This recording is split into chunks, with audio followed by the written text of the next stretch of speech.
si vous ne voulez, il sera diffusé sur le compte YouTube, la chaîne YouTube du Mouvement européen Héros. Et donc, si vous ne souhaitez pas être visible, donc je vous invite à couper vos caméras. Comment ça va se passer? Bien, nous allons décliner quelques thèmes avec nos invités et ensuite vous aurez évidemment la parole et vous pourrez dialoguer directement avec eux. Donc nos invités, je vous les présente. C'est donc, excusez-moi, je vais commencer par Madame. Excusez-moi, Monsieur Le Breton. Donc, Irène Tolleret, vous êtes députée européenne depuis 2019. Vous avez été élue sur la liste de la majorité présidentielle. Et vous êtes héroltaise. Vous avez été maire de Fontanes dans l'Hérault, conseillère générale, des mandats que vous aviez abandonnés quand vous avez été élu au Parlement européen. Et Monsieur Le Breton, vous êtes élu depuis 2014 au Parlement européen. Vous avez été réélu en 2019 sur la liste conduite par Jordan Bardella et du Rassemblement national. Et donc, vous siégez dans le groupe ID, Identité Et nationale, excusez-moi, démocratie. des Oui, démocraties, pardon, oui. tandis que Madame Tolleret siège dans le groupe Renew, qui se situe en gros au centre de l'échiquier politique, pour faire vite. Voilà, donc plusieurs thèmes que nous allons aborder, évidemment la santé, la sécurité, la mobilité, le plan de relance, évidemment, et les institutions. Mais on va commencer peut-être, si vous voulez bien, par l'agriculture, puisque vous avez donc signalé tous les deux, vous siégez à la Commission agriculture du Parlement européen. Alors, on va parler un petit peu de la PAC, de la politique agricole commune. C'est assez complexe, donc on va essayer de faire le plus simple possible. La politique agricole commune, donc c'est une très vieille politique européenne commune, voulue et enfin mise. Il voulait, maintenant aujourd'hui, la PAC représente 40% du budget européen. Cette politique agricole commune, pour faire très simple, est divisée en deux piliers. Le premier pilier qui concerne les aides directes aux agriculteurs. Donc, ces aides, la majorité des aides sont distribuées en fonction de la surface des fermes et pas en fonction de ce qu'ils produisent. En gros, pour résumer, plus la ferme d'un agriculteur est grande, plus il touche d'aide. Le reste des aides directes sont affectées au nombre de têtes, par exemple, pour l'élevage de bovins. Le second pilier, lui, est consacré au développement rural. C'est par exemple la modernisation des exploitations agricoles. Et ce deuxième pilier, il doit être cofinancé par les États membres, à l'inverse du premier pilier, où c'est de l'argent 100% européen, on peut dire. Donc, tous les 6-7 ans, la PAC est réformée. Et donc, cette année, la prochaine PAC, qui doit commencer en 2023, doit combiner deux objectifs: maintenir une production agricole suffisante et de qualité, et tout en prenant compte de l'enjeu climatique. Alors, c'est un gros sujet, évidemment. Les discussions, je vais vous expliquer aussi comment ça arrive, parce que ça permet aussi de comprendre les institutions européennes. La Commission européenne, qui ne décide pas, je le précise, propose un plan de réforme. Ce plan de réforme est ensuite examiné par deux institutions importantes, le Conseil et le Parlement européen, le Conseil étant les chefs d'État et de gouvernement ou leurs ministres.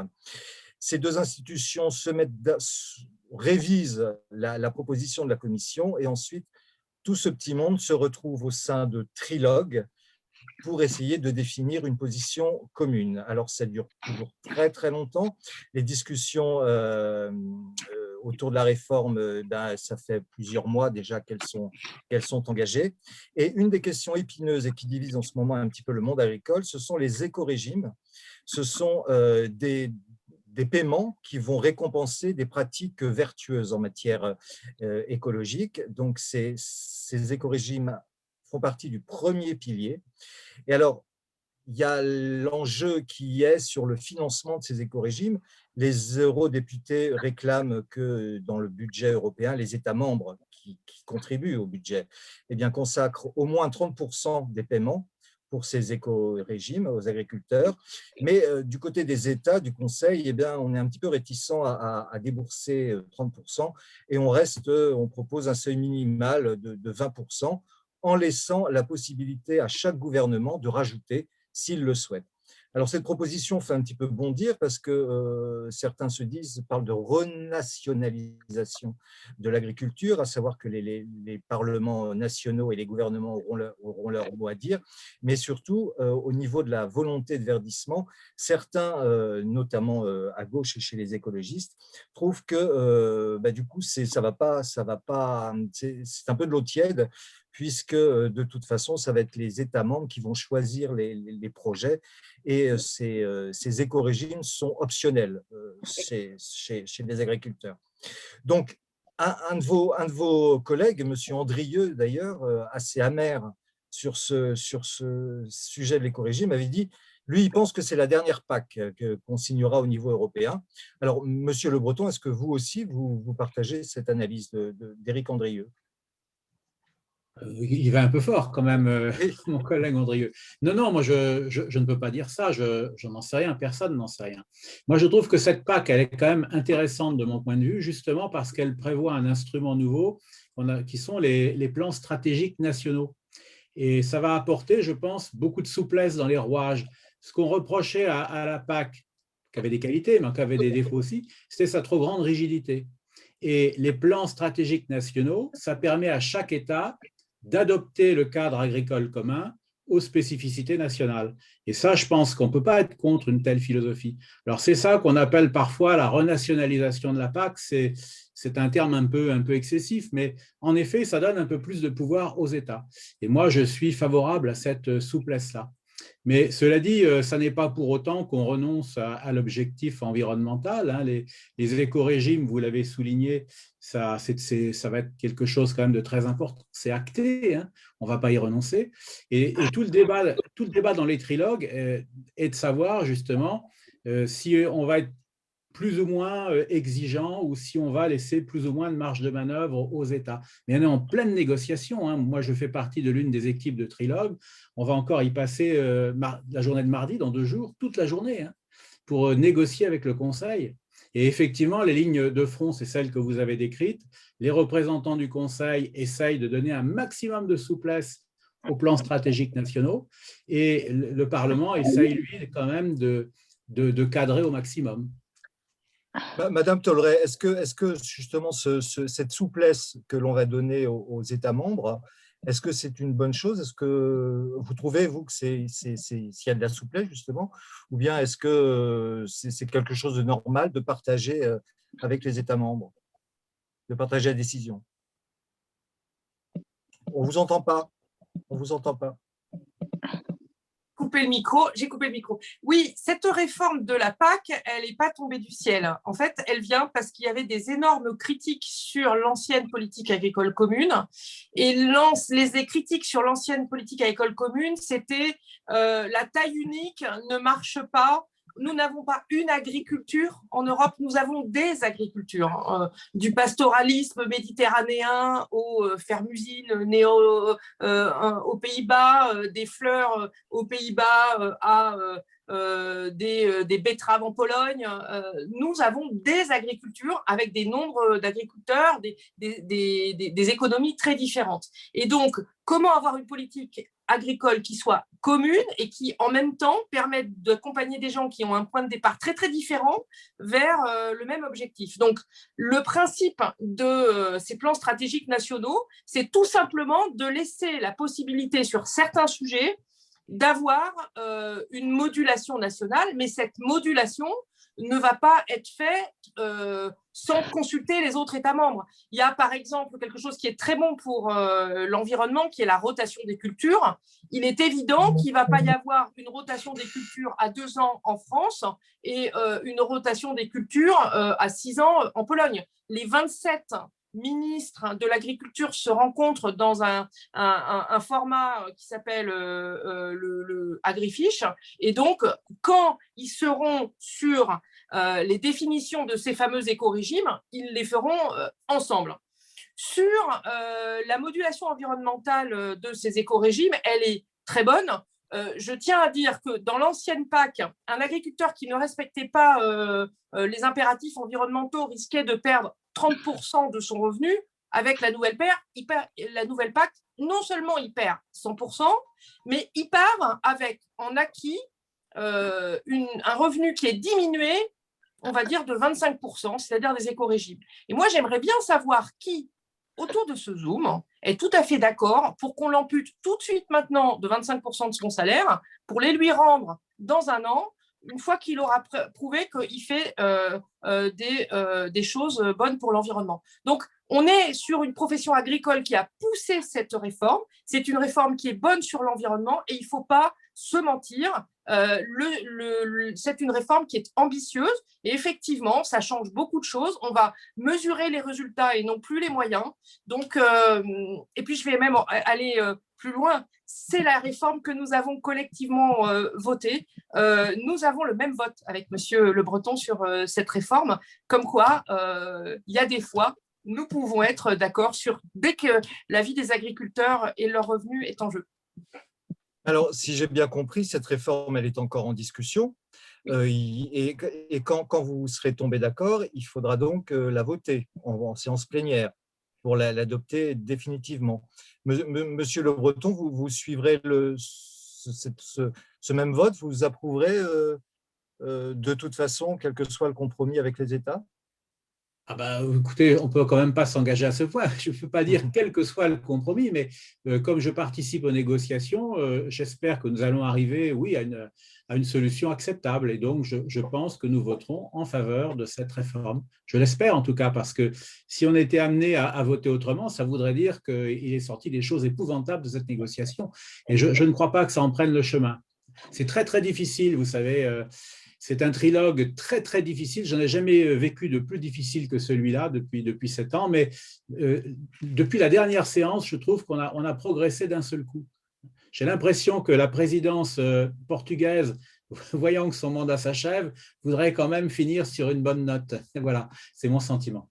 Donc, je suis relativement optimiste, comme je le dis à chaque fois que je fais un compte-rendu. Pourquoi dites-vous que vous trouvez que c'est extrêmement difficile cette fois-là? Qu'est-ce qui résiste? Les États restent sur leur position, le Parlement aussi? Ah bah, le Parlement, c'est-à-dire nous, on est obligé de défendre nos positions parce que le Parlement européen a donné un mandat à ces négociateurs, donc on est obligé de respecter le mandat. Alors, on est amené quand même à faire des compromis, mais on ne peut pas aller trop loin. Non, c'est surtout le Conseil qui est extrêmement rigide, qui veut donner un maximum de souplesse à chaque État, et par moment, il faut le reconnaître, il va un peu trop loin. Donc, on essaye de le cadrer. Parce que l'intérêt de tout le monde, à mon avis, c'est qu'il y ait de la souplesse, tout le monde est d'accord là-dessus, mais il faut quand même un minimum de cadre agricole commun. Sans ça, il n'y aura plus de PAC du tout, hein, donc il faut quand même être vigilant.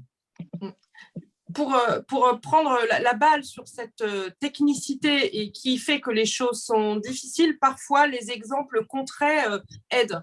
Par exemple, on a un sujet qui est très récent en France, qui est le gel. Or, on a un sujet assurantiel qui définit les modalités de remboursement des agriculteurs qui ont un sinistre climatique. C'est une moyenne qu'on appelle la moyenne olympique. Donc, un agriculteur qui est assuré, il touche. La moyenne, on prend 5 récoltes, on enlève la plus grosse, la plus petite, et c'est la moyenne des 3 qui restent. Sauf qu'avec les nombres d'épisodes climatiques que nous avons aujourd'hui des jeunes agriculteurs ou des agriculteurs qui ont plus que 3 années impactées par un risque climatique. Ça veut dire que le calcul européen fait qu'il n'y a plus du tout d'intérêt de s'assurer puisque la base de remboursement est une année sinistrée. Donc, on a un gros sujet sur les assurances, avec une proposition sur la table qui allait très très bien au Parlement, où on remplace 5 ans par 8 ans, on enlève la plus grosse, la plus vite, et on fait la moyenne des 7 ans. Sauf que les sinistres climatiques, aujourd'hui, le changement climatique et ses fréquences, on ne les a pas pareilles au niveau européen. Donc, il y a des pays qui n'en ont rien à faire parce que leur modèle agricole n'a pas cette fragilité. Ils mangent des fraises d'Espagne.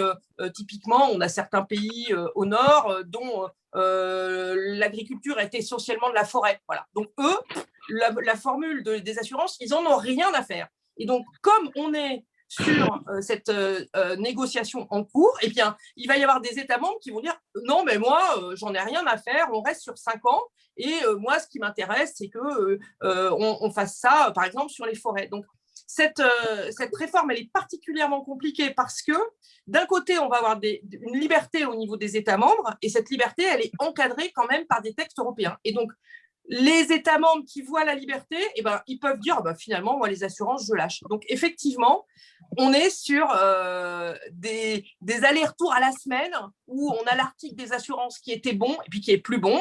On a même eu une tentative d'avoir des négociations sur les années d'assurance contre les droits de plantation à 2045. Voilà, donc c'est ça la vie d'un parlementaire européen sur la PAC en ce moment. Avant de passer à un autre sujet, Monsieur Le Breton, vous voulez dire un dernier mot? Alors oui, l'agriculture, ce n'est pas que la PAC. Et moi, ce que je rappelle toujours, c'est qu'il y a une contradiction dans la politique européenne entre cette PAC, qui je pense va être quand même globalement favorable aux agriculteurs, et puis les traités de libre-échange, qui utilisent toujours l'agriculture comme une variable d'ajustement. Et l'exemple le plus connu, je pense, c'est le projet de traité avec le Mercosur, l'Amérique latine. Et à l'intérieur de ce traité, ce qui est épouvantable, ce n'est pas tant les conditions environnementales qui nous feraient admettre des marchandises qui viendraient du Brésil alors que le Brésil brûle la forêt amazonienne. Ce qui est beaucoup plus préoccupant encore à mes yeux, c'est qu'on va importer des quotas de produits agricoles sud-américains en France qui vont concurrencer rudement nos éleveurs en particulier qui n'ont pas besoin de ça. Je vous donne quelques chiffres, mais 99 000 tonnes de viande de bœuf par an, prévu par cet accord, 180 000 tonnes de volailles, tout ça importé à droit de douane quasi nul, et donc c'est de la marchandise qui va concurrencer nos éleveurs. Or, en matière de viande bovine, par exemple, il y a déjà une crise, donc je m'explique mal qu'on puisse accepter et négocier de tels traités.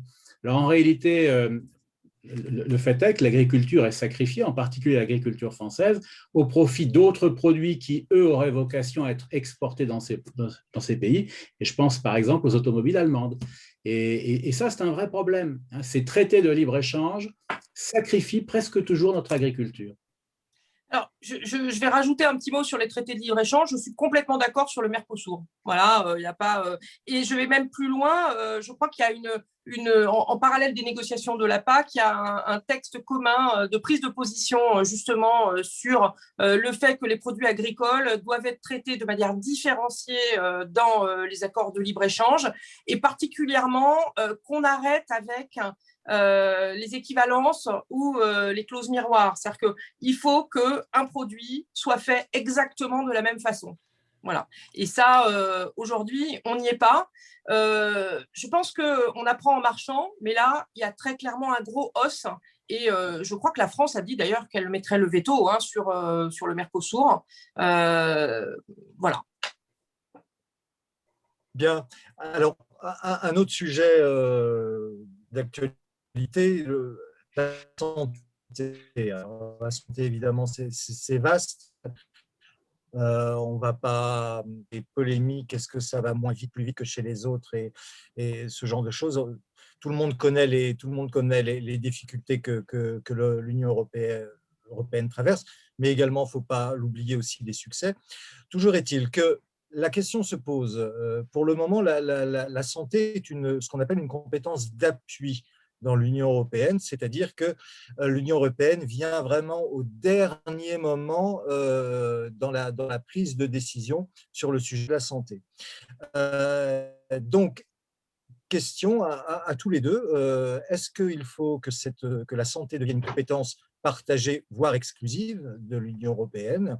Et est-ce que ce serait, ou alors est-ce qu'on peut rester dans l'état où nous sommes, à ce que ce soit juste une compétence d'appui? Madame Tholeret. Voilà.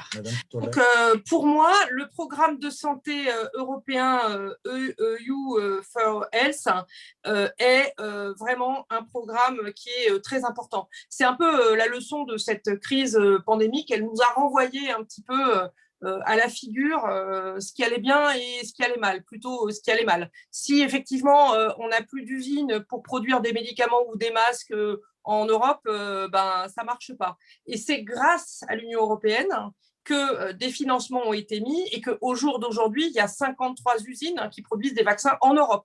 Donc, comme le disait Churchill, il ne faut jamais gâcher une bonne crise. Effectivement, il y a eu un rapatriement de capacités industrielles. Il était grand temps de le faire. On peut même se poser la question de comment on ne s'est pas rendu compte avant de à quel point on était dépendant de pays tiers à l'Europe sur des sujets aussi importants que la santé humaine. Donc, je pense vraiment que le fait que l'Europe n'ait pas la compétence en matière de santé a pu poser des problèmes, notamment autant on a pu aider sur la mise en place de la recherche, autant la partie industrialisation, contrairement aux Américains qui avaient une agence un petit peu dédiée qui s'appelle le BARDA, a été pas suffisamment anticipée. Donc c'est vrai que les Américains, avec le BARDA, ils ont vraiment un outil qui a pour le rôle d'assister, de vérifier qu'il y ait une quantité suffisante de médicaments pour affronter une crise sanitaire ou biologique, et c'est-à-dire d'avoir tous les composants dont on a besoin. Parce que pour avoir des vaccins, il faut les composants. On a eu les laboratoires qui sont venus nous expliquer ce qui se passait un par un. Un vaccin comme Pfizer, c'est 400 composants venant de 180 entreprises, venant de 19 pays. Donc, en fait, le sujet, ce n'est pas tant le brevet. Je sais que c'est un sujet très important en ce moment. Le brevet, c'est la recette, mais c'est comme si on vous donnait une recette très compliquée qui utilise des ingrédients que vous n'avez pas avec des technologies que vous n'avez pas. Donc, ce qui était très important, c'est d'avoir une production, de s'assurer une autosuffisance sur les ingrédients et les technologies pour produire les vaccins. Donc, je crois vraiment qu'il faut qu'on dote l'Europe d'une compétence santé. Également, on a la sortie du confinement. Si nous voulons éviter une 4e vague, et pour sauver la saison touristique, c'est très important qu'on ait une coordination.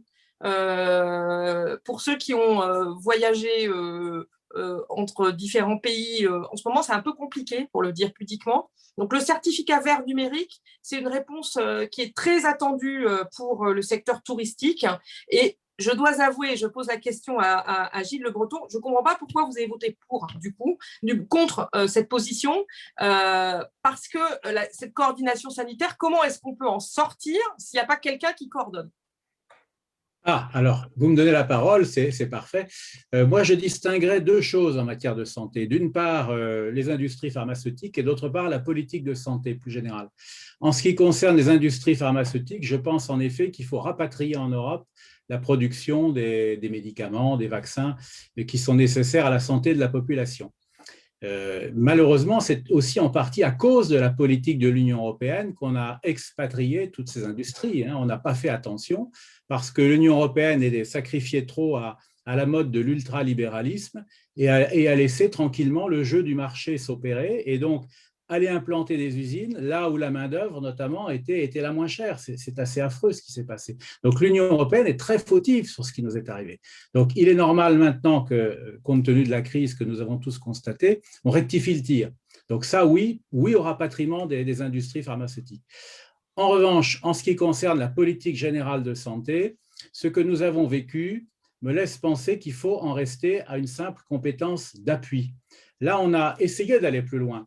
Les États, d'un commun accord, ont décidé de confier à la Commission de Bruxelles la gestion de la politique vaccinale. Mais ça a été un naufrage. Et franchement, j'aurais voulu que ça marche, mais si, ça a été un naufrage. Premier point, on a mis 4 mois de plus que le Royaume-Uni à négocier les contrats avec les différents laboratoires pharmaceutiques. Vous pouvez regarder toutes les études, elles le montrent. Donc, on a perdu 4 mois à cause de la lourdeur administrative de l'Union. Deuxième point, ces contrats ont été très mal négociés, puisque les clauses sont longtemps restées secrètes. En plus, on découvre maintenant qu'il y a des clauses d'irresponsabilité des laboratoires pour les effets secondaires des vaccins. Donc, c'est tout à fait scandaleux, c'est les États qui paieront. Donc, c'est un peu facile. On privatise les profits et puis on nationalise en quelque sorte les pertes. L'un des principaux négociateurs pour l'Union européenne était un dénommé Richard Bergström, qui est l'un des principaux lobbyistes au service des industries pharmaceutiques. Donc, c'était le loup dans la bergerie, en quelque sorte. Donc, moi, j'ai des très, très grands doutes sur l'aptitude de ce monsieur à négocier au nom de l'intérêt général. Il y a des conflits d'intérêts absolument évidents. Et puis, dernier point, finalement, on constate à l'heure actuelle qu'on a beaucoup de mal à avoir un approvisionnement suffisant en vaccins. Donc, on a pris du retard par rapport à d'autres États. Je pense au Royaume-Uni, je pense à la Serbie, qui est un État européen mais qui ne fait pas partie de l'Union. On a pris du retard. Donc, véritablement, c'est décevant d'un bout à l'autre. Donc, moi, compte tenu de cette expérience, je ne souhaite pas que l'on confie une compétence renforcée à l'Union dans le domaine de la santé. Voilà. Alors, La Madame compétence Tolray, d'appui, c'est bien. J'aimerais juste réagir sur plusieurs points. Les 4 mois que nous avons perdus sont grâce à des États membres qui sont un peu amis avec le Rassemblement national, notamment la Hongrie de M. Orban, qui a bloqué pas mal les choses. Et effectivement, si l'Europe avait la compétence santé, ben là, du coup, ça aurait été beaucoup plus vite. Sur le sujet des Royaumes-Unis, n'oublions pas que 80% des vaccins qu'a utilisé le Royaume-Uni étaient produits en Europe et ont été exportés, et que dans le cadre de ce qui s'était passé l'année d'avant sur la mise en place des vaccins, le Royaume-Uni, ou plus exactement un prestataire, a joué coquinou, et du coup, il y a un procès qui va se tenir, et je pense que AstraZeneca, ça va lui coûter extrêmement cher. Alors, mais enfin, les responsabilités qui sont mises en jeu après coup, ça ne compense jamais les retards au démarrage, malheureusement. Alors, les retards au démarrage sur l'industrialisation, je suis d'accord avec vous. Est-ce que l'Union européenne était fautive quand 90% de la production mondiale de masques était en Chine? Je pense que manifestement, comme il n'y a pas 90% de la population qui est dans l'Union européenne, c'est sans doute que tout le monde a eu le même problème. On sort d'années où on a venu globaliser, produire à moindre coût. Et ce système-là, eh ben voilà, il ne peut pas fonctionner sur des choses qui sont vitales. Ça ne peut pas fonctionner sur l'alimentation, ça ne peut pas fonctionner sur la santé. Donc, il faut qu'on ait une santé européenne. Il faut que ça soit un chantier prioritaire avec des clauses un peu de protection d'actifs stratégiques. Et encore une fois, au jour d'aujourd'hui, nous avons 53 entreprises qui produisent des vaccins, et je ne vous parle pas de l'ensemble des autres choses, de matériel, de masques, de respirateurs. Donc, rien que pour les vaccins, il y a 53 usines en Europe qui produisent des vaccins aujourd'hui. Ça a créé de l'emploi. L'année dernière, il y en avait 0. Oui, mais ça, nous sommes d'accord là-dessus, je m'en réjouis, mais l'Union n'a fait que rattraper une erreur passée. Il faut le dire, il faut être lucide. Oui, bon, mais elle l'a rattrapé très vite, parce que souvenez-vous, quand le Covid a commencé, tout le monde disait, même Donald Trump, votre ami, on n'arrivera pas à avoir un vaccin avant fin 2021. Et en fait, le vaccin, il est arrivé beaucoup plus tôt. Il a été autorisé beaucoup plus tôt avec des procédés un peu en temps masqué. Et aujourd'hui, eh bien, nous voyons une sortie de crise. Donc, on peut voir le verre à moitié vide, on peut voir le verre à moitié plein. Moi, je me dis que l'année dernière, il n'y avait pas d'usine, il n'y avait pas de vaccin, on ne voyait pas la sortie de crise. Aujourd'hui, on a les usines, on a les vaccins et on voit la sortie de crise en moins de temps que ce qui était prévu. Donc, moi, j'aurais tendance à dire, ça prouve qu'il faut une Europe de la santé. Oui, alors, Monsieur Le Breton, pardonnez-moi. Ce soir, on va découvrir qu'on n'est pas d'accord avec Monsieur Le Breton. Non, on n'est pas d'accord. Oui, si vous permettez, je me permets une petite précision. Monsieur Le Breton, donc, dans votre… vous avez, dans vos 4 points, vous fustigiez la conduite des opérations par l'Union européenne. Qu'est-ce qui vous embête?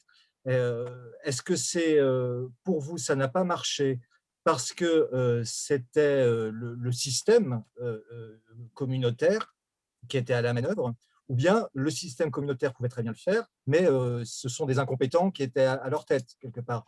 Les deux. Ma question en miroir, les deux, donc c'est le système lui-même qui est défaillant, qui n'est pas bon, Mais s'il n'y avait pas eu système, comment vous imaginez que les Ah ben, choses se seraient passées? je l'imagine très simplement. J'imagine que les grands États de l'Union européenne auraient fait comme le Royaume-Uni, c'est-à-dire qu'ils auraient chacun de leur côté négocié très vite des vaccins pour leur propre compte et très rapidement, une coordination se serait faite, puisque moi je suis naturellement pour une coordination au niveau européen, et les États qui auraient pu comme l'Allemagne, comme la France, qui auraient pu très rapidement s'approvisionner en vaccins, beaucoup plus rapidement qu'avec la lourde machine européenne, auraient ensuite rétrocédé une partie de leur dose à leurs partenaires. On peut très bien se coordonner pour ça. Vous voyez que moi, j'imaginais un système en 2 temps. 1, réaction nationale immédiate, à l'image du Royaume-Uni. 2, évidemment, coordination, répartition des doses, notamment en pensant aux États plus petits, qui sont peut-être moins forts pour négocier Alors, avec les laboratoires. juste, j'entends ce que vous dites et ça me fait sourire parce que sans l'argent de la recherche AstraZeneca, il n'avait pas de vaccin. Donc, votre solution, en France, on n'aurait pas de vaccin au jour d'aujourd'hui. Voilà, il n'y a pas de vaccin français aujourd'hui. Hein. Les vaccins autorisés, c'est Moderna. Alors, soit dit en passant, pour info, Moderna, il a libéré son brevet en octobre. Hein. Personne ne l'a utilisé parce que le problème, c'est que personne n'a d'ARN messager. Moderna, Pfizer, Johnson et AstraZeneca, ce sont les vaccins qui sont autorisés. Il n'y en a pas un qui est français. Vous ne m'avez pas compris. Je n'ai pas dit, il n'y en a pas de vaccin français, malheureusement, je le déplore. Oui, mais j'ai dit que chacun des grands États aurait négocié avec les laboratoires. Les laboratoires, ceux que vous avez cités, qui ont réussi à mettre au point rapidement des vaccins, eh bien, on négocie avec un certain nombre d'États dans le monde. Donc, ce que je dis n'est pas du tout quelque chose de surprenant. Nous aurions négocié comme d'autres États l'ont fait dans le monde, et en se débrouillant très bien. Alors, moi, je ne partage pas votre conclusion qu'on s'en serait mieux sorti. Moi, je pense qu'on s'en serait moins bien sorti et que par rapport à des grands États comme les États-Unis, on a vu un peu comment ils n'ont pas exporté de vaccins. Je pense que la bonne échelle, c'est l'échelle de l'Union européenne. On n'est pas d'accord. Mais oui. Une dernière question avant de passer à un autre sujet. Excusez-moi toujours, vous, Monsieur Le Breton, est-ce que la France, imaginons que si la France avait été toute seule, est-ce qu'elle aurait pu négocier au même tarif que l'Union européenne et acheter autant de vaccins? Selon vous, est-ce qu'un État… Selon moi, oui. Cela dit, je ne pourrai jamais vous le prouver puisque malheureusement, ça ne s'est pas produit. Mais selon moi, oui, bien sûr. On a, nous, des négociateurs qui sont extrêmement compétents et je ne doute pas que les Allemands auraient très bien pu aussi se débrouiller de leur côté. Ça ne fait les Italiens, etc. Ça ne fait, dans mon esprit, pas l'ombre d'un doute, si vous voulez. On a quand même fonctionné pendant des années comme ça. On a l'air de découvrir d'un seul coup l'eau chaude en pensant que seule l'Union européenne peut négocier en notre nom. Mais pendant des années, nous avons négocié seuls et ça ne marchait pas plus mal. Et moi, je pense que là, l'erreur qu'on a commise, c'était justement de se défausser sur l'Union européenne qui n'était pas prête à exercer cette compétence. Et puis, de toute façon, moi, je pense que c'était une solution d'une trop grande lourdeur. Quand on connaît le fonctionnement de l'Union européenne, vraiment, c'est en matière de santé où il faut réagir très vite face à une pandémie. C'était vraiment la mauvaise idée par excellence. Et voilà, malheureusement, les faits m'ont donné raison. Eh bien, en fait, pas, parce que je vais vous donner un exemple, un contre-exemple extraordinaire. C'est la dernière grande épidémie qui a entraîné une grande vaccination. C'est une grande campagne, je crois, de méningite au Brésil, où 90 millions de Brésiliens, avec un vaccin existant, ont été vaccinés en 6 mois. Donc, regardez-nous, nous sommes en mai, regardez-nous au niveau européen et au niveau mondial, on a déjà largement explosé ces chiffres. Donc, on n'a pas été si lent que ça. Mais on peut toujours se dire qu'on peut aller plus vite. Vous ne pouvez pas comparer la France avec le Brésil, vous le savez bien. Le Brésil, en termes d'organisation sanitaire, est à des années-lumière, je le déplore, hein, j'aime beaucoup le Brésil, est à des années-lumière de la France, malgré ses progrès. Oui, mais cette campagne de vaccination avait été encadrée par l'Organisation mondiale de la santé. Donc, je veux dire, il y avait un gros problème, tout le monde s'y met, 6 mois pour 90 millions de personnes, avec un vaccin existant monodose. Donc, moi, je pense qu'on n'a pas été si mauvais que ça. Mais voilà, vous êtes optimiste. On n'est pas d'accord. Je crois que c'est votre caractère. Vous êtes foncièrement optimiste. Une des conséquences justement de cette pandémie, ça a été la suspension de Schengen, si on peut dire. Donc, c'est autorisé par les traités, hein. En cas de crise, les États membres peuvent revenir au contrôle aux frontières nationales. En France, ça a été fait en 2015 aussi, après les attentats. Mais bon, ça fait déjà un an qu'on est dans la crise. Il y a toujours des contrôles aux frontières. Schengen n'est pas rétabli. Irène Tolray, pardon, est-ce qu'on n'est pas du coup entré dans un processus où finalement c'est irréversible, les frontières reviennent et on trouvera toujours une bonne raison pour les rétablir. Est-ce que vous pensez que là, cette pandémie a été un gros coup porté à la libre circulation des Européens? Et est-ce que justement on pourra lever ces frontières aussi facilement qu'on les a dressées? Le retour à l'avant n'est pas tout de suite, hein. Il y a besoin d'outils pour ça. Je pense que le certificat vert numérique est vraiment un outil. Sur Schengen, en fait, un État qui a une pandémie comme ça, bien entendu que les dirigeants de cet État veulent protéger leur population. Et le réflexe de fermer les frontières, on peut le comprendre, même s'il est manifestement pas d'une grande efficacité, puisque le Royaume-Uni, parlons-en, qui ne fait pas partie de Schengen, a, et je le déplore, c'est le pays le plus endeuillé d'Europe. Donc, je crois qu'il est très important qu'on se dise à quoi sert une frontière, à quoi elle ne sert pas une frontière, et qu'on se donne les moyens d'avoir une Europe qui protège en donnant plus de moyens, par exemple, à Frontex, aux frontières extérieures de l'Union européenne, mais que d'un autre côté, le fonctionnement aujourd'hui de nos économies, de nos jeunes, de nos voyages, de nos cultures, repose. Et je rappelle qu'aujourd'hui, nous sommes le 9 mai. Donc, nous sommes l'anniversaire de la déclaration de Schuman qui dit qu'avec l'économique du charbon et de l'acier, on veut créer un projet qui rende politiquement et matériellement impossible une guerre entre nos pays, et notamment en ayant des économies qui soient liées. Et donc, ces économies qui sont liées, ça repose sur une liberté de circulation. Le marché unique sans la liberté de circulation, ça ne peut pas fonctionner.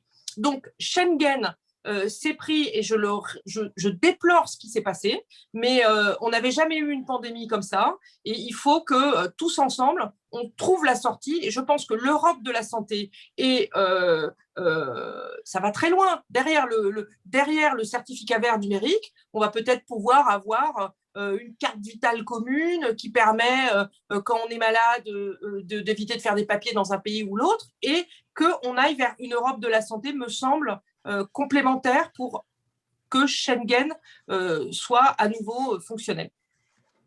Alors, ce qui est très intéressant sur Schengen, Monsieur Le Breton, c'est Marine Le Pen s'est exprimée il y a quelques semaines, quelques mois sur Schengen. Ça a beaucoup surpris puisque apparemment, donc le Rassemblement national n'est plus pour détruire, entre guillemets, les accords pour abolir les accords de Schengen. Mais bon, d'après ce qu'elle dit, il faut s'y adapter. Et donc, elle propose que la libre circulation dans l'espace Schengen ne soit réservée qu'aux nationaux des pays membres. C'est-à-dire que si le demandeur d'asile qui est en Autriche, par exemple, ne pourra pas venir en France ou dans un autre pays européen, si on suit la nouvelle architecture que propose Marine Le Pen. Est-ce que j'ai bien compris sa proposition ? Oui, vous avez bien compris. Alors en effet, j'en avais parlé avec elle de cette nécessité de repenser cette doctrine sur les accords de Schengen. Les Européens sont attachés à cette liberté de circulation dans l'Union, et moi-même aussi d'ailleurs, puisque j'en bénéficie. Donc il ne faut pas remettre ça en cause, mais il faut quand même assurer notre sécurité. C'est ça l'enjeu. Et donc nous sommes favorables à un double système de contrôle. le contrôle, bien sûr, aux frontières extérieures de l'Union, qui est en quelque sorte la première protection, et puis ensuite un contrôle quand même aux frontières intérieures, donc aux frontières nationales à l'intérieur de l'Union, mais étant entendu que ce contrôle doit avoir pour but non pas de compliquer la vie des Européens, ça ce serait catastrophique, mais d'essayer d'arrêter les immigrés clandestins, ceux qui n'ont pas de titre en tout cas à venir s'installer chez nous. Donc, ça signifie qu'il faut faire un certain type de contrôle. Alors, des contrôles aléatoires sur les routes, puisqu'on ne va pas évidemment arrêter chaque camion et chaque voiture. Des contrôles peut-être plus systématiques avec un système de double fil à l'arrivée des gares, des aéroports. Ça me paraît assez facile à mettre en œuvre. Et voilà. Mais donc, nous sommes pour un contrôle aux frontières intérieures de l'Union, mais un contrôle ciblé. Il ne faut pas s'imaginer qu'on va fermer les frontières et que chaque personne va être obligée de s'arrêter. Ça ne serait pas viable. On va essayer de faire des contrôles vraiment bien ciblés sur les points où il y a le plus de danger d'immigration. Voilà notre idée. Justement, alors, excusez-moi, Madame Tollet, mais juste pour bien repréciser les choses. Ce que Marine Le Pen aussi disait et a continué à dire quand elle a déclaré son changement de doctrine, je la cite, hein, il faudra évidemment déterminer qui est national d'un pays de l'Union européenne et qui évidemment ne l'est pas. Alors, ça veut donc dire que, je reprends l'exemple de mon Autrichien qui est en séjour régulier en Autriche, il ne pourra pas venir passer ses vacances en France, vu qu'il ne sera pas autrichien ni français, il sera turc ou je ne sais quoi, ou colombien. C'est ça en fait, c'est ma question parce que non, c'est plus compliqué que ça en réalité. Alors, les gens qui ont une nationalité d'un pays de l'Union européenne, il n'y a pas de problème pour eux, ça vous l'avez compris. Oui. Alors, en ce qui concerne les immigrés en situation régulière, s'ils sont en situation régulière, ils peuvent évidemment franchir la frontière à condition que ce soit pour un motif valable. Quelqu'un qui a une autorisation de séjour dans un État peut venir passer ses vacances chez nous, par exemple. Ça, c'est parfaitement possible. Ceux que nous cherchons à empêcher d'entrer, ce sont les personnes qui n'ont pas de situation régulière définitive, en quelque sorte. Comme par exemple un demandeur d'asile qui est dans l'attente de la réponse à sa demande. Ça, on sait très bien qu'il y a beaucoup d'abus, hein, puisque chaque étranger qui souhaite rester en Europe, en fait, dépose une demande d'asile, ça lui fait gagner un certain temps mécaniquement par le jeu des règles européennes. Donc ça pour nous, ce sont potentiellement des gens qui veulent s'installer clandestinement, c'est-à-dire des gens qui vont tenter de rentrer et qui essaieront de rester en fait dans notre pays, même si leur demande d'asile est ensuite rejetée, ce qui est choquant. Voyez, on essaie de prendre des précautions pour empêcher l'immigration clandestine, irrégulière en réalité. Mais quelqu'un qui est un honnête travailleur qui gagne sa vie, on n'a pas de raison de lui en vouloir, si vous voulez. C'est pas l'objectif. Madame Tolleret, est-ce que le Schengen peut être réformé dans ce sens-là? Pour moi, non, et ce n'est pas souhaitable. Donc, encore une fois, la construction européenne, elle est pour créer une union unie dans sa diversité, donc autour de valeurs. Et donc, je crois que ce qui est très important, c'est qu'on renforce les frontières extérieures et la coopération aux frontières extérieures. Par exemple, aujourd'hui, nous avons un énorme problème avec le Royaume-Uni, puisqu'il y a des échanges sur les fichiers des terroristes, et le Royaume-Uni veut bien qu'on lui informe dans le sens Union européenne UK, mais pas dans l'autre sens. Donc, je crois qu'il est très important qu'on soit absolument intransigeant sur le renforcement des moyens aux frontières de l'Union, moyens humains, moyens techniques. J'ai eu l'occasion, lors d'une visite en Pologne, de visiter Frontex. C'est extraordinaire ce qui est fait. C'est-à-dire qu'avec des satellites, on voit des bateaux en Méditerranée avant qu'ils quittent leurs eaux territoriales, et on appelle les pays membres pour leur dire « attention, ce bateau ressemble à un bateau de migrants ». Voilà, donc il y a vraiment quelque chose d'extrêmement puissant qui est mis en place avec Frontex. Donc, renforçons ça. Et derrière, je vous rappelle que nous avons Erasmus. Et donc, si j'ai un jeune Français qui rencontre et tombe amoureux d'un jeune Turc qui vient de s'installer en Allemagne et qui décide de profiter de la légalisation du mariage gay pour s'installer en Croatie et qu'ils adoptent un petit enfant, est-ce que cet enfant, il est turc, allemand, français ou croate? Je crois qu'il est européen et que ce qu'il a de positif à apporter à notre culture, notre économie, eh bien, nous devons le recevoir. Donc, j'ai pris un exemple un petit peu transgressif, mais je crois que Schengen, c'est très important. Le point qu'il faut surtout modifier pour moi sont les accords de Dublin. Parce que là, pour le coup, il y a un vrai problème dans l'accueil des migrations.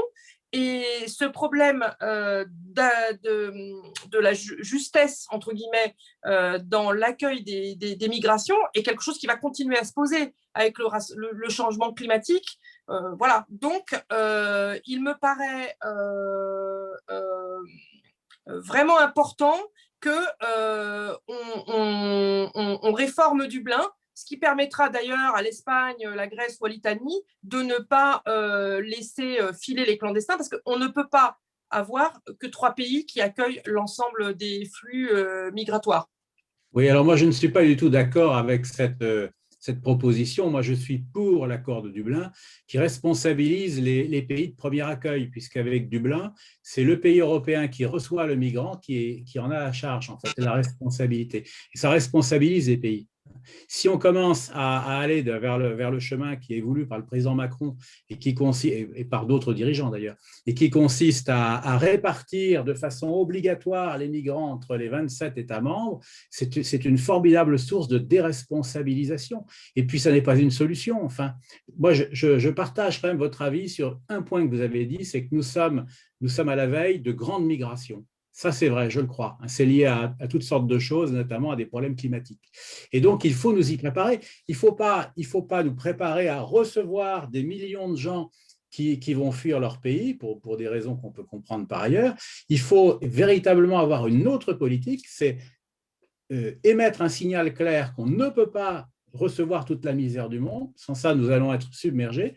Mais qu'en revanche, à la place, nous allons tout faire pour aider ces populations à rester vivre chez elles. C'est ça qu'il faut faire. Mais il faut envoyer un signe très, très clair de cette volonté-là. Et pour l'instant, on est dans l'ambiguïté totale, puisque en nous organisant pour accueillir toujours davantage de migrants, c'est le sens de l'abrogation de l'accord de Dublin, eh bien, on donne un signal terrible aux migrants, c'est venez tenter votre chance en tout cas. Et c'est pas réaliste. Notre civilisation est une civilisation fragile. On ne s'en rend pas trop compte en France parce qu'on est plus de 60 millions, donc on est un grand peuple, mais songez à tous ces petits peuples européens qui commencent à avoir sérieusement peur, qui sont parfois moins de 10 millions. Pensez aux petits États baltes, ils sont terrifiés par cette perspective. Donc, on ne peut pas continuer à être comme ça, d'une générosité sans limite. Il faut envoyer des messages clairs, mais par contre, il ne faut pas être inhumain, il faut reconnaître qu'il y a des problèmes qui se posent, de faim, de pauvreté dans le monde. Il faut essayer de prendre notre part de responsabilité pour y faire face, mais la solution, ce n'est pas d'accueillir tout le monde chez nous. Alors, j'entends ce que vous dites et je ne vais pas vous surprendre en vous disant que je ne suis pas d'accord, mais le sujet de la migration, ce n'est pas que un sujet de générosité, c'est aussi un sujet de croissance économique. Nous avons un certain nombre de pays qui manquent de main-d'œuvre. Voilà. Et vous le savez parfaitement, l'année dernière, avec l'ensemble des frontières qui ont été fermées, y compris dans l'arrivée, il y a des travailleurs saisonniers, par exemple, qui n'ont pas pu venir en Europe. Et nous avons eu une surenchère d'un certain nombre d'États membres pour essayer de se piquer les différents saisonniers pour essayer de récolter leur nourriture. Donc, il faut quand même bien être clair sur le fait que si ces postes ne sont pas pourvus, c'est de la croissance économique qui n'a pas lieu.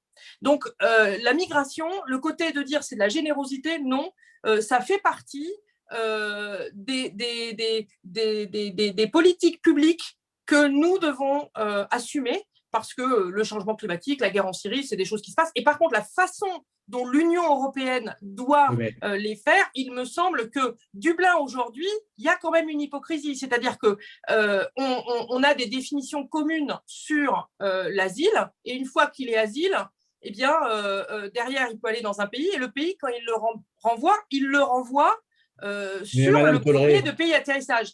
Et je dois avouer que les pays d'extrême droite ont bénéficié de ça, c'est sûr. Bon, je ne sais pas ce que c'est qu'extrême droite pour commencer, mais vous savez très bien qu'il y a deux formes d'immigration. Il y a l'immigration de peuplement, c'est celle-là, moi, que je souhaite arrêter. Et puis, il y a l'immigration de travail. On a toujours accueilli des immigrés pour travailler dans les secteurs où on a besoin d'eux, effectivement, les travailleurs saisonniers, et on continuera, bien sûr. Ce n'est pas du tout les travailleurs saisonniers que je veux arrêter, moi, pas du tout. Hein, donc, soyons clairs. Mais regardez, par exemple, Nadia Hadim, donc une jeune Syrienne qui arrive, je crois, à l'âge de 8 ans, qui est refusée 3 fois par je ne sais plus combien de pays, qui finit au Danemark et qui est devenue championne de foot et qui maintenant, je crois, est au PSG. Et les PSG sont bien contents d'avoir une attaquante de ce grand niveau. Et l'histoire de cette jeune fille qui est musulmane et qui est attaquante en foot est fabuleuse. Donc, moi, je crois que l'histoire du monde est aussi liée à l'histoire des migrations. Donc, je comprends le positionnement politique du Rassemblement national, mais moi, je crois qu'il faut bien prendre en compte que ces vies humaines qui se déplacent, elles se déplacent pour des raisons, et en tant qu'être humain, nous devons, au niveau des politiques publiques, trouver les meilleures solutions, et je pense que la réforme de Dublin est nécessaire pour avoir un accueil beaucoup plus juste et arrêter avec ces personnes qui arrivent en Italie, ils sont refoulés en Belgique, ils retournent en Italie, c'est pas humain. Parce que la meilleure solution, ce serait d'avoir des politiques d'aide à ces personnes, mais dans leur lieu d'origine. Oui, mais en Syrie… On essaye de le faire, mais ça n'est pas fait suffisamment. Regardez, le Danemark vient de dire qu'il y a 500 Syriens qui doivent retourner en Syrie. Donc, quand on voit les photos de la Syrie, Bachar el-Assad est encore là. Je ne suis pas sûre que pour la paix dans leur famille, ils vivent bien en retournant en Syrie. Voilà. Et je peux comprendre que quand on risque sa vie, on n'a pas vraiment envie d'y retourner. Quand le pays est en ruine, on n'a pas envie d'y retourner. Vous choisissez vous êtes très habile, vous choisissez l'exemple de la Syrie, qui est l'exemple effectivement emblématique, parce qu'on a compris pourquoi les Syriens avaient fui leur pays, indiscutablement, on peut le comprendre. Mais vous savez bien que la plupart du temps, dans la grande majorité des cas, les migrants quittent leur pays pour de simples raisons économiques, pas du tout parce qu'il y a une guerre civile, vous le savez. Donc là, ces migrants-là, rien ne s'oppose à ce qu'on les renvoie dans leur pays, évidemment, à condition qu'on aide leur pays à les maintenir sur place en leur donnant des emplois, en leur donnant une activité économique. Je vous propose d'avancer et d'aborder un autre thème, le plan de relance européen, donc, qui a été conclu l'année dernière de haute volée par le Conseil, approuvé par le Parlement européen. On attend, son montant est de 750 milliards d'euros. On attend toujours l'argent. Irène Tholleray, est-ce que justement le fait que ça va faire 1 an qu'on en parle, rien n'est là encore, l'argent n'est pas là. Est-ce que ce n'est pas justement une fois de plus l'exemple de la lenteur de l'Union européenne et une lenteur inhérente à son fonctionnement? J'ai pas. Sur le plan de relance, l'argent n'est pas là, les plans de relance viennent d'être présentés par les États membres, la réponse, elle doit être européenne et nationale en même temps. En revanche, on est sur un système un petit peu particulier, la France a décidé de fonctionner comme ça, c'est-à-dire que la France avance l'argent et c'est la France qui sera, entre guillemets, remboursée. Donc, pour le sujet du plan de relance, au jour d'aujourd'hui, il n'y a pas de différence pour l'État français sur le fait que les 27 parlements doivent derrière ratifier. Donc, compte tenu du charme de ratification par les 27 parlements. C'est un sujet qu'on peut d'ailleurs se poser sur est-ce que sur des sujets comme ça, vraiment, on a besoin d'avoir autant de back-office, entre guillemets. Eh bien, en tout cas, voilà. Monsieur Le Breton, oui. Pardon. Aux États-Unis, il y a un seul Parlement qui vote le plan de relance. Oui. Ce plan de relance européen, vous pensez quoi? Est-ce qu'il était nécessaire que les 27 États s'endettent en commun pour faire face à la crise? Non. Pour vous, non. Alors, c'est-à-dire… Oui, mais on n'est pas d'accord, évidemment. Oui. Moi, je pense que face aux situations d'urgence, et là, la crise économique en est une, c'est aux États d'intervenir en premier. Et d'ailleurs, les États le font, heureusement. Et en revanche, face à des situations aussi exceptionnelles, on peut comprendre que l'Union européenne apporte son concours. Donc, je suis favorable au principe d'un plan de relance compte tenu de l'extrême difficulté économique dans laquelle nous allons nous trouver. Donc, vous voyez, je ne suis pas hostile au principe même du plan de relance européen. J'étais même plutôt favorable et content quand l'idée en a été lancée. Malheureusement, les conditions de réalisation de ce plan me semblent totalement inacceptables parce que, en réalité, l'Union européenne en profite pour nous faire mettre un pas de plus dans la voie de l'État fédéral européen dont je ne veux pas. Et qu'est-ce qui me fait dire ça? C'est le fameux procédé de mise en commun de la dette. Pour payer les 750 milliards d'euros du plan de relance, eh bien, on va recourir massivement à la dette et on a décidé donc quelque chose de nouveau, c'est qu'il y aurait une dette commune qui serait supportée en commun par les États membres. Et ça, c'est un pas de plus vers la voie d'un État fédéral. Et moi, je regrette cela. Il y a une sorte d'instrumentalisation de la crise pour accomplir ce pas et mettre tout le monde devant le fait accompli. Alors, c'est la raison pour laquelle, quand on nous a demandé de voter pour ou contre ce plan, on a adopté une solution mi-chèvre-mi-chou. On s'est abstenu. Pourquoi? Parce qu'on était favorable au principe d'un plan de relance et on ne veut pas priver les entreprises de l'appoint financier que ça va représenter, qui est important pour elles. Et on savait qu'en s'abstenant, on laissait passer en fait le plan. Mais on n'a pas voulu voter pour. Pourquoi? Parce qu'on est hostile à cette solution d'une dette commune. Parce que ça nous engage beaucoup plus dans l'avenir que ce qu'il aurait été nécessaire. Et ça, nous sommes totalement contre. C'est le lien avec le thème peut-être sur lequel vous allez nous engager tout à l'heure, sur les institutions, je pense, la réforme des institutions, mais moi, je ne veux pas d'un État fédéral européen. Moi, je souhaite d'une Europe… On va en parler, Monsieur Le Breton, voilà. on va en parler dans la prochaine partie, la dernière partie. Ce plan de relance, c'est bien ça que ça signifie. Et c'est toujours la méthode Jean Monnet, la méthode des petits pas. C'est-à-dire qu'au moment même où on va lancer une réflexion sur les institutions européennes, hop, on nous force en quelque sorte, on nous force la main et on prend prétexte d'une crise économique pour nous mettre sur le dos une dette commune. Et après, vous allez voir qu'on va en prendre prétexte, les européistes vont en prendre prétexte, vous voyez, on ne peut plus revenir en arrière, autant aller jusqu'au bout. Et le bout, c'est quoi? C'est l'État fédéral européen. Et bien moi, je n'en veux pas, parce que ce serait la fin complète de la souveraineté de la France. Et en plus, le peuple français a voté contre cette perspective en 2005. Il ne faut quand même pas l'oublier. Alors, moi, je ne suis pas du tout d'accord avec ce que vient de dire Monsieur Le Breton sur plusieurs points.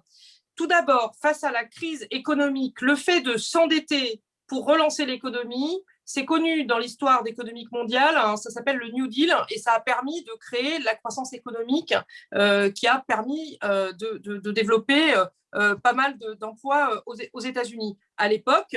Et ce qui est important quand on fait ces mécanismes-là, c'est d'investir dans les emplois de croissance durable. Donc, le vote du Parlement européen et l'ensemble du plan de relance flèchent que les investissements de ce plan de relance sont autour de tout ce qui va permettre de l'économie verte, on va le dire comme ça, et aussi de la digitalisation de l'économie. En revanche, là où je ne suis pas du tout d'accord, c'est qu'en face de cet endettement, qui est porté par l'Union européenne qui avait 0 € de dette, eh bien, en face de cet endettement, nous avons mis des ressources propres.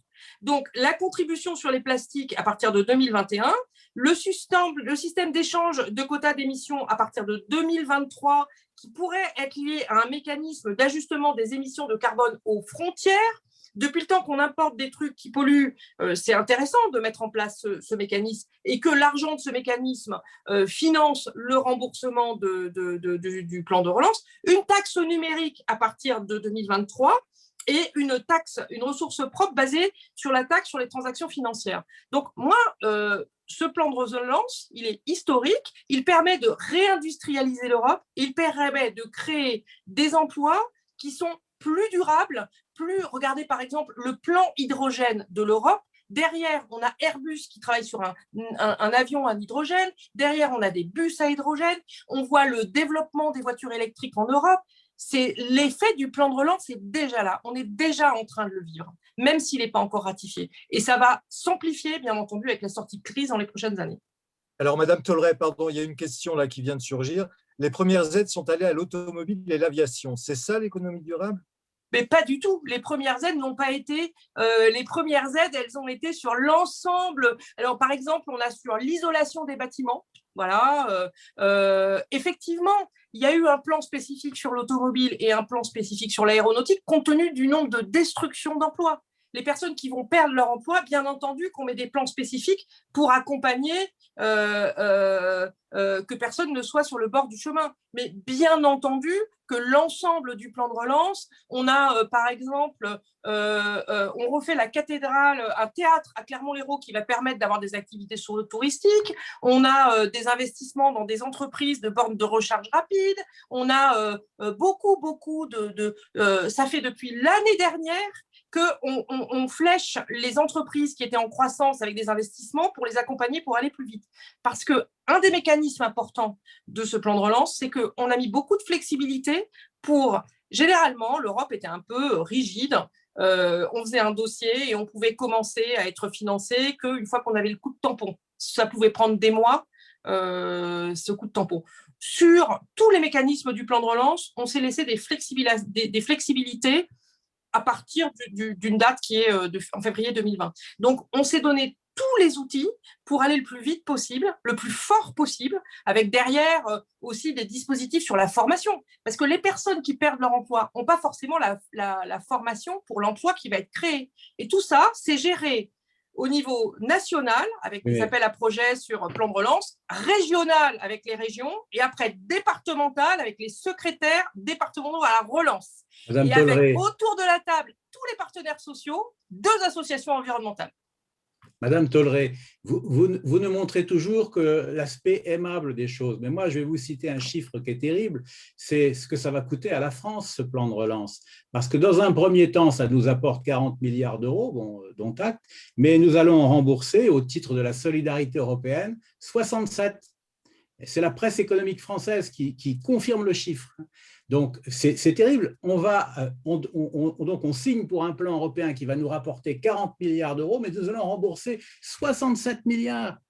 C'est une mauvaise affaire. Et ça dépend, Monsieur Le Breton. Ce genre de plan de relance européen-là, moi, personnellement, je trouve que c'est dommage. On gâche une bonne idée.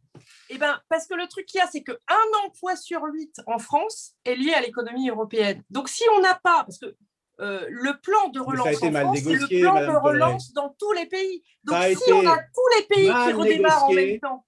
Mal négocié par le président Macron. Je ne m'en réjouis pas. Je ne m'en réjouis pas du tout parce que ça va être terrible pour notre pays. Eh ben moi, je vais vous dire un truc, Monsieur Le Breton. Je pense qu'on va vivre des belles choses avec… Regardez l'avion à hydrogène, regardez le nombre de véhicules électriques, le nombre de bus à hydrogène qui se développent de partout, le nombre d'emplois… Mais sur l'hydrogène, ça fait longtemps que nous, au Rassemblement national, on demandait depuis longtemps qu'on lance justement la recherche et le développement sur l'hydrogène. Donc, de ce point de vue… donc vous êtes content. Et c'est parce que c'est le bon côté des choses. Mais il faut être honnête et montrer aussi le mauvais côté des choses. Moi, je pense que par rapport à une catastrophe économique comme ça, c'est bien qu'on ait réussi à le faire. Et assez vite. On va, parce que le temps passe vite, si on va avoir un peu de temps pour dialoguer. Dernier thème, les institutions. Alors aujourd'hui s'ouvre la conférence sur l'avenir de l'Europe, officiellement dans toute l'Union européenne. Alors, excusez-moi, Monsieur Le Breton, je reviens encore à Marine Le Pen, qui de toute façon avait proposé en 2017 de sortir de l'Union européenne après un référendum. Enfin, honnêtement, je n'ai pas bien compris, je vous avoue. Quelle Europe vous voulez au Rassemblement national? Vous parlez de coopération entre États, mais qu'est-ce qu'on fait? On casse tout, on casse les structures institutionnelles existantes, Commission, Parlement, Conseil, on invente autre chose. Quelles compétences on garde communes? Qu'est-ce qu'on enlève? Qui décide? Est-ce que la Commission la supprime? Est-ce qu'on lui donne plus de pouvoir? Quel est le rôle dans le triangle institutionnel que vous préconisez? Alors, je vais vous répondre, évidemment, sous ma seule responsabilité, puisque le programme présidentiel de Marine Le Pen n'est pas encore dévoilé sur ce point. Moi, ce que je propose, clairement, à mon groupe Identité et démocratie au Parlement européen, c'est une réforme des institutions. On garde le Conseil européen et le Conseil, qui représentent les États et qui, pour nous, sont des institutions, justement, majeures dans le cadre de cette coopération. On garde, bien entendu, le Parlement européen, qui continuera à voter les règles européennes en collaboration avec le Conseil, comme c'est le cas à l'heure actuelle. En revanche, on transforme la Commission de Bruxelles en secrétariat technique permanent, c'est-à-dire un organe composé d'experts qui vont aider le Conseil et le Parlement à rédiger la loi européenne, qui vont en surveiller la bonne exécution, mais à qui on retirera son monopole de l'initiative législative. Ce monopole de l'initiative législative, dans mon esprit, devrait être transféré au Conseil, le Conseil qui représente les États. Et la loi européenne serait votée. Alors, le Parlement européen, de son côté, garderait ses rapports d'initiative, ce qui est une sorte, si vous voulez, d'initiative législative indirecte, en fait, qui marche assez bien, en fait, d'après les chiffres que j'ai eus. Et donc, il y aurait toujours des directives et des règlements européens qui seraient votés, comme c'est le cas à l'heure actuelle, par le Conseil et par le Parlement, mais ces deux institutions se retrouveraient dans le cadre d'un dialogue et non plus d'un trilogue, puisque la Commission de Bruxelles perdrait toute compétence politique, puisqu'à nos yeux, la Commission de Bruxelles n'a aucune légitimité démocratique. Voilà. Donc, vous voyez que ce n'est pas un bouleversement qu'on propose. Petite précision. C'est une adaptation. Juste avant de donner la parole à Mme Tollerès, juste encore, si vous permettez, deux petites précisions. Donc, vous dites que la Commission européenne n'a plus l'initiative, n'a plus le droit d'initiative. Mais alors, il viendrait d'où ce droit d'initiative?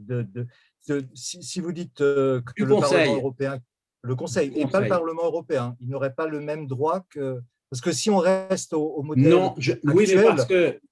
Je vais vous répondre pourquoi. C'est parce que pour qu'un Parlement ait les prérogatives d'un Parlement national, encore faut-il qu'il y ait une nation. Malheureusement, il n'y a pas une nation européenne, il y a des nations européennes. Donc moi, je ne fais pas le parallèle entre le Parlement européen et les parlements nationaux. Pour moi, le Parlement européen est un parlement d'une autre nature.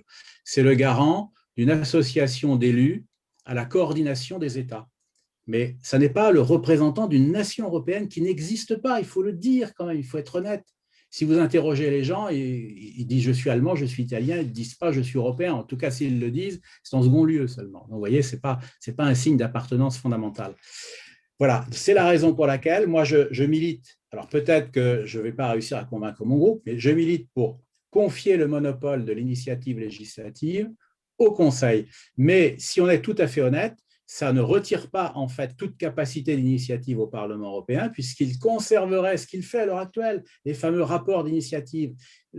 Moi, je les respecte beaucoup. D'ailleurs, je suis l'auteur d'un rapport d'initiative législative sur l'intelligence artificielle qui a été voté par le Parlement européen le 20 janvier dernier. Donc, vous voyez que j'y accorde une certaine importance, puisque j'en fais moi aussi. Eh bien, on sait, d'après les chiffres qui nous ont été communiqués, qu'un tiers environ aboutissent à de vraies lois européennes. Donc, vous voyez que ça n'est pas rien. Et donc, pour moi, ce type d'initiative qui existe déjà suffit, en fait. Madame Tollerès, vous, est-ce qu'on reste au statu quo comme on est? Est-ce qu'on suit ce que propose Monsieur Le Breton ou bien on va plus loin dans l'avancement d'un système fédéral, même si le mot est grossier? Déjà, je passe une bonne soirée puisque je pensais que le Rassemblement national voulait le Frexit. Donc, finalement, ils ne veulent pas le Frexit. Alors, il faut vous mettre à jour, hein. C'était M. Philippot. Il faut suivre, hein, non, mais c'était M. Philippot qui voulait le Brexit. Ils sont d'accord avec le plan de relance. Le salaire minimum européen, le SMIC européen, vous êtes pour? Ça n'a pas de sens de parler de salaire minimum européen, vous le savez bien. Ah, d'accord. Okay. Non, je ne le sais pas, moi je suis pour. Donc du coup, pour revenir sur la façon dont l'Union européenne a été créée, en fait, encore une fois, ces fonds baptismaux aujourd'hui, c'était pour garantir la paix. Voilà, pour mettre en place. Donc, la paix, ce n'est pas quelque chose de facile à obtenir, et ça a plutôt marché.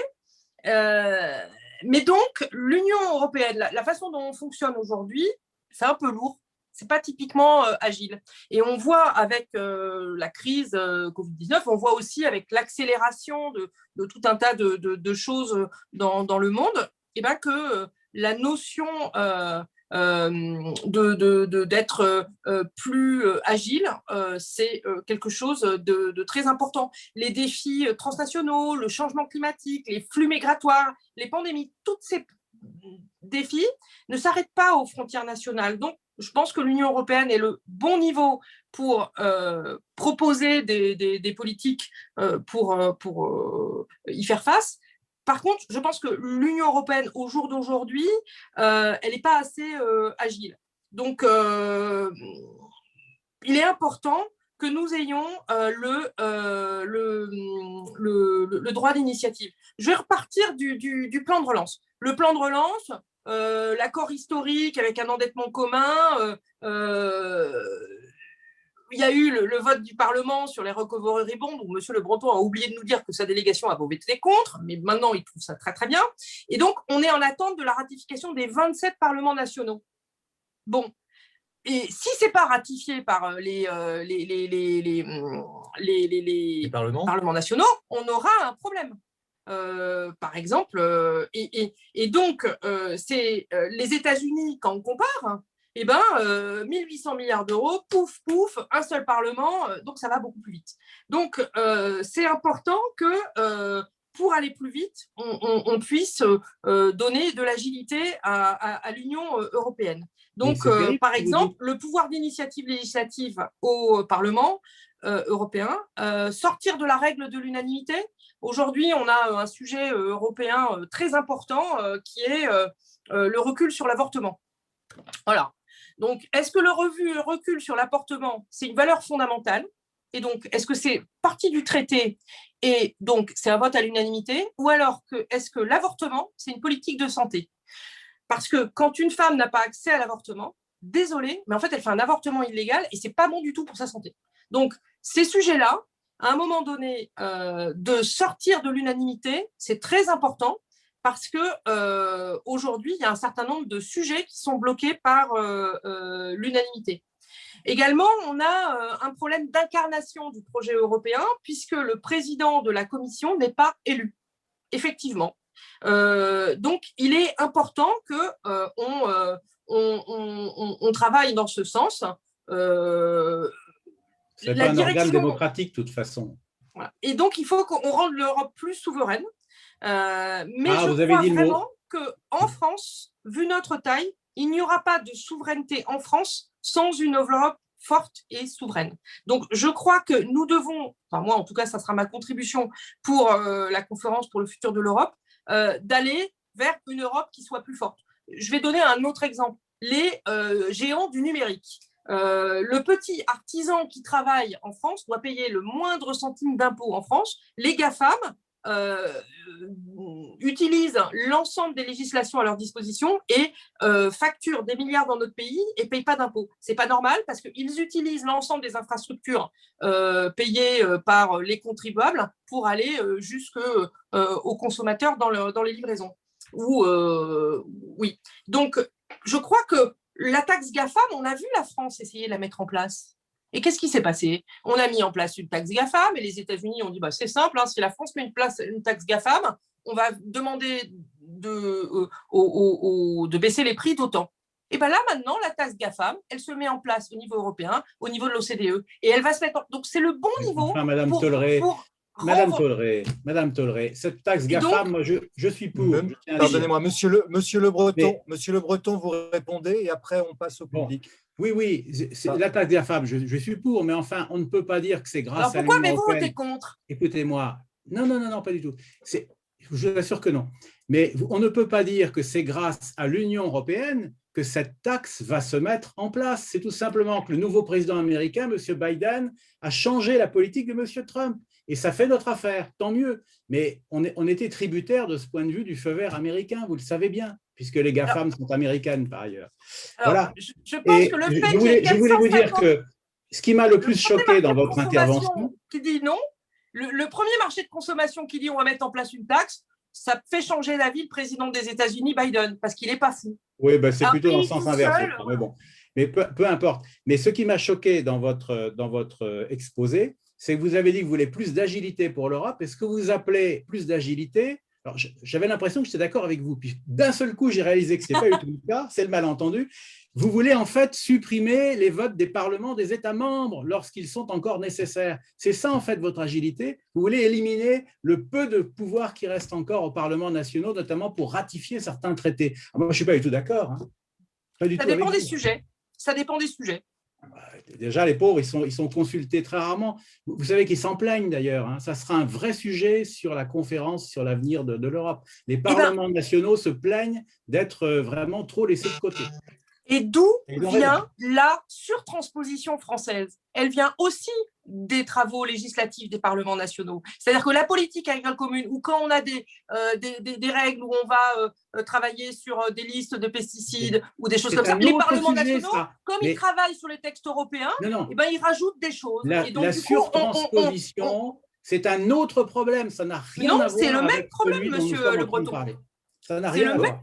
Parce que du coup, on crée des règles européennes et qu'on modifie, qu'on transforme en règles nationales. Et après, tout le monde dit eh bien, pourquoi les règles sont différentes au niveau national. Je crois qu'il y a certains sujets, par exemple les sujets de la santé, les sujets des pesticides, où un alignement européen ne ferait pas de mal. Bien, je vous propose maintenant, parce qu'on a le temps à filer, donc je voulais juste savoir si quelqu'un voulait intervenir ou… Pour poser des questions à Madame Tolleray et Monsieur Le Breton. Il y a eu plusieurs questions qui ont défilé, mais certaines ont eu leur réponse. Après, c'était des remarques, donc ce n'était pas vraiment des questions. Est-ce que quelqu'un souhaite intervenir? Dans ce cas-là, il ouvre son micro. Bon, tout le monde a eu satisfaction finalement. J'ai convaincu tout le monde. Je crois que c'est moi. Donc, en tout cas, merci beaucoup, Madame, Monsieur, d'avoir pris de votre temps pour venir dialoguer entre vous et puis que l'on puisse faire votre connaissance à tous les deux. C'était un peu court, on a un peu survolé les sujets, je le reconnais, mais au moins ça a permis un petit peu de fixer les choses. En tout cas, je vous souhaite une très bonne soirée à tous. Merci encore d'avoir participé et je vous souhaite une excellente fin de journée. Merci, au revoir. Merci beaucoup à vous. Très bonne soirée. Au revoir. Merci, au revoir.